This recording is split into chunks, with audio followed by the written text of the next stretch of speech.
Muy buenos días, apreciados jóvenes y señoritas. El día de hoy les comparto el tema número 4 en cívica, titulado Doctrinas Políticas Contemporáneas. Vamos a ver el día de hoy este tema, que es muy interesante, ya que podemos ver qué ideologías se han establecido después de la Segunda Guerra Mundial o de la Primera Guerra Mundial. Así también vamos a mencionar el siguiente versículo en Isaías 41:10, que está a la cabeza de este tema, en lo cual mencionamos que el que tiene poder, el que nos da fortaleza, el que nos sostiene es Dios. Es cierto que, como dijimos también en los anteriores temas, hay ideologías que han tratado de sobreponerse a incluso a un ser superior. Es por eso que nosotros no debemos de olvidar que nuestra vida, Dios es el que nos va a fortalecer a pesar de de los problemas, las dificultades, las situaciones en que nos encontremos. Siempre Él ha sido el que nos ha estado acompañando. Y no solo a nosotros, sino también a las personas que vivían estas diferentes situaciones. Muy bien, vamos a ver antecedentes, la situación, el socialismo ruso, en el cual podemos observar sus principios, y también el fascismo italiano y el nacionalsocialismo alemán. Vamos a, antes de ingresar a este tema, realizar una actividad en la cual debemos de responder la siguiente pregunta. Nos dice, responde a la siguiente pregunta. ¿Cómo reaccionarías si un día, en la actualidad, te piden separarte de tus papás por órdenes de él o la presidenta? ¿Y por qué reaccionarías así? Puede ser que en la actualidad por temas de seguridad, de salud, puedan separar. Antes en la historia se han separado muchas familias por temas políticos, como dijimos, ¿no? Acá órdenes de él o la presidente. Es por eso que, bueno, es una pregunta, ¿no? ¿Cómo ustedes reaccionarían? ¿Se cuestionarían? ¿Acatarían? Puede haber distintas reacciones, ¿no? Entonces vamos a responder esa antes de empezar y vamos a ingresar a los antecedentes. Básicamente tenemos tres puntos en los cuales resaltamos la Primera Guerra Mundial, la Segunda Guerra Mundial y el aspecto social. ¿Qué pasó después de esto? En la Primera Guerra Mundial y en la Segunda hubo enfrentamiento, hubo crisis económica, como mencionamos, ya había desconfianza incluso entre los países. Es por eso que al culminar ambas guerras, las personas se pusieron a pensar y dijeron, si nosotros participamos en estas guerras, si nosotros defendimos a nuestros países, ¿por qué nosotros no podemos tomar decisiones dentro de nuestros países? Debemos de tomar el gobierno para nosotros mismos, para el pueblo.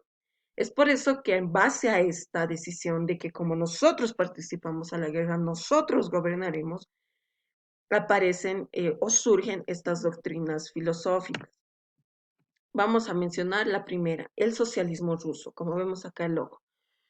En esta surgió también a través de la Revolución Rusa, en la cual quitaron al régimen monárquico, al régimen autoritario en la cabeza, que estaba a la cabeza del zar, o denominado también zarismo, en 1917.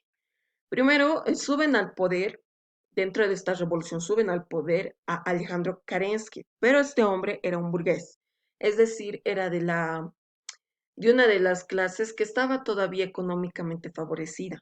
Pero lo subieron, ¿por qué? Porque hasta que se consolide esta revolución, pues alguien tenía que estar en la cabeza. Pero ya después, en octubre del mismo año, subieron a la cabeza los denominados soviets o consejos constituidos por obreros y trabajadores. Los soviets buscaban un socialismo entero, un socialismo puro, en el cual no tengan que tener participación los burgueses, en los cuales este socialismo se pueda establecer. Es por eso que este consejo, estos consejos instituidos, también estaba integrado por estas personas que se les denominaba bolcheviques.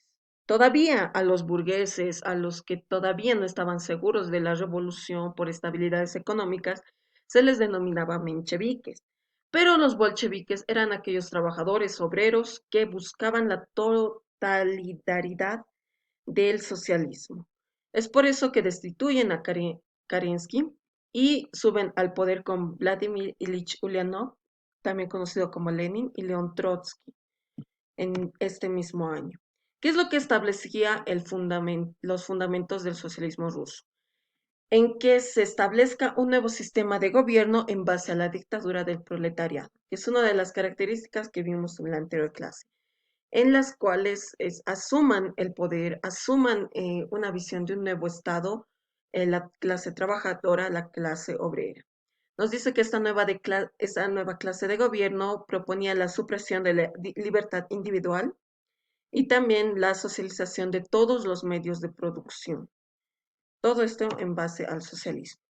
¿Qué también fue lo que vimos? Vimos el fascismo italiano. Muy bien. Ahí podemos ver que Italia fue también uno de los países que participó de la Primera, de la Segunda Guerra Mundial. Es por eso que esta también surge en base a estos movimientos de la población. Dentro del fascismo italiano podemos ver que el fascismo prácticamente es un movimiento político, ideológico, en el cual se resalta el totalitarismo. Y también era antidemocrático, ya que lo que se decía se debería de cumplir. A la cabeza de quien esté, pues se debería de cumplir. Es por eso que esto fue creado por el dictador italiano Benito Mussolini, que podemos ver en imágenes.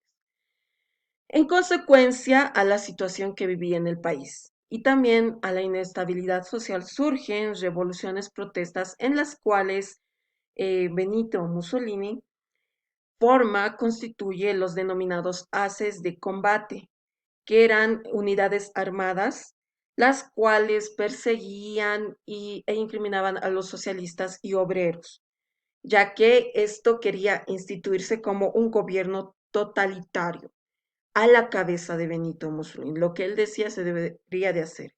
Es casi un gobierno monárquico, pero en este caso podríamos hablar de que las fuerzas militares son las que intervinieron también en el fascismo italiano. Muy bien, se apoderó también del gobierno instaurando este sistema fascista, pero este gobierno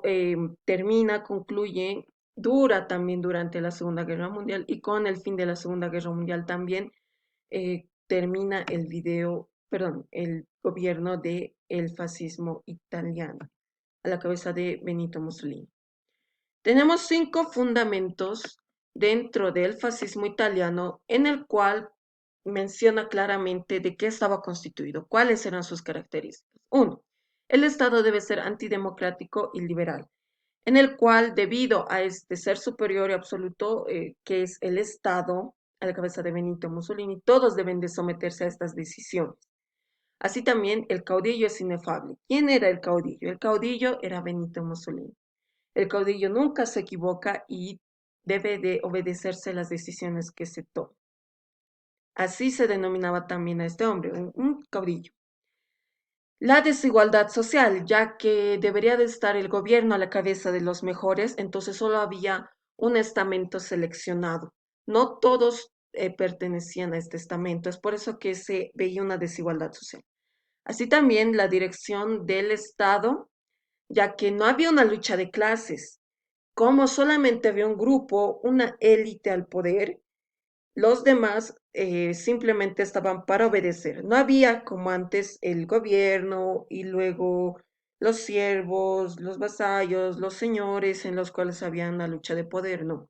En este caso hablamos de una élite al poder y todos en respuesta obedeciendo a esa élite del poder. También la omnipotencia del Estado, en el cual los intereses de la nación están por encima de las personas.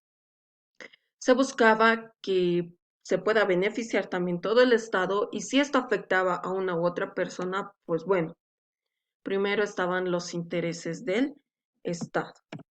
Y como tercero, ya en el subtítulo 4 vemos esta tercera ideología, el nacionalsocialismo alemán.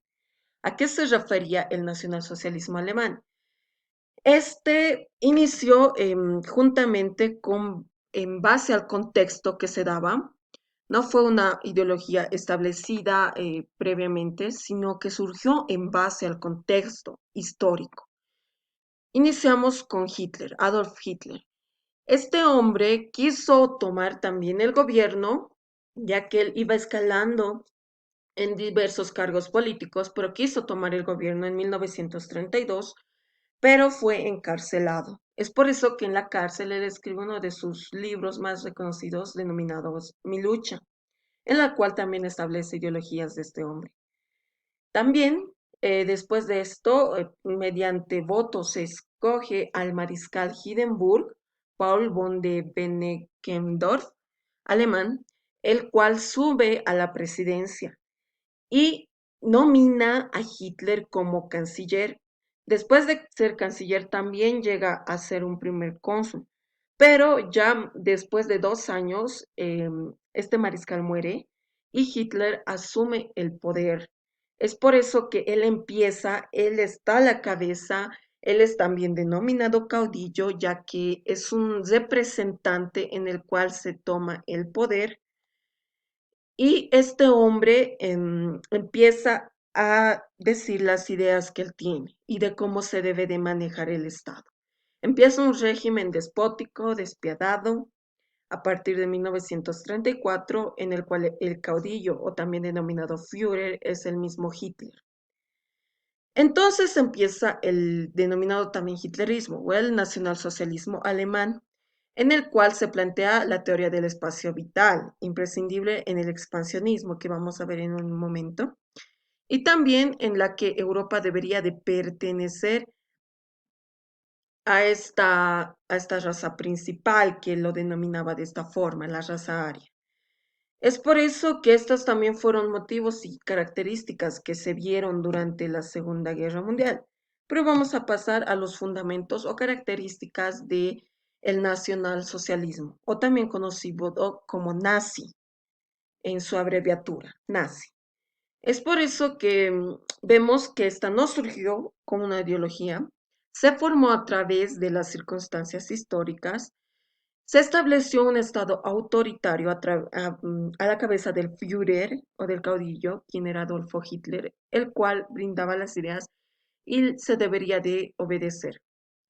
También tuvo dos fundamentos principales, de las cuales podemos mencionar entre varios, el cual es la raza aria, en la que consideraba que el alemán provenía de una raza aria nórdica que era pura y la cual debería de exaltarse, la cual debería de mantenerse, la cual no debería de mezclarse, la cual debería de sobrevivir para mantener la pureza. Y ya que esta era una raza aria, era una raza superior para Hitler, entonces esta también podía dominar, gobernar el mundo. Es por eso que empezó estas ideas de esta forma. También hablamos del espacio vital. ¿Por qué? Porque si bien existía una raza superior que podía dominar el mundo, pues deberíamos de tener mayor territorio. A eso nos referimos al espacio vital. En la que si un estado no se expandía, corría el riesgo de ser dominado, de ser conquistado. Es por eso que se empezó las ideas de expansionismo y con el espacio vital empezó a obtener o tener esa idea de tener mayores territorios, ya que ellos eran una raza superior. Bueno, fueron estas las ideas dentro de las cuales pudimos ver dentro de las ideologías después de la guerra y también las que denominamos parte de este tema. Espero que podamos revisarlo, ¿no? Podamos ver cada característica de estas tres ideologías, podamos realizar también la actividad y también tener el versículo en nuestra carpeta. Con esto concluimos el tema de las doctrinas políticas contemporáneas que surgieron también después de las guerras, en las cuales resaltamos las tres principales y también interesantes dentro de este tema. Y hasta entonces.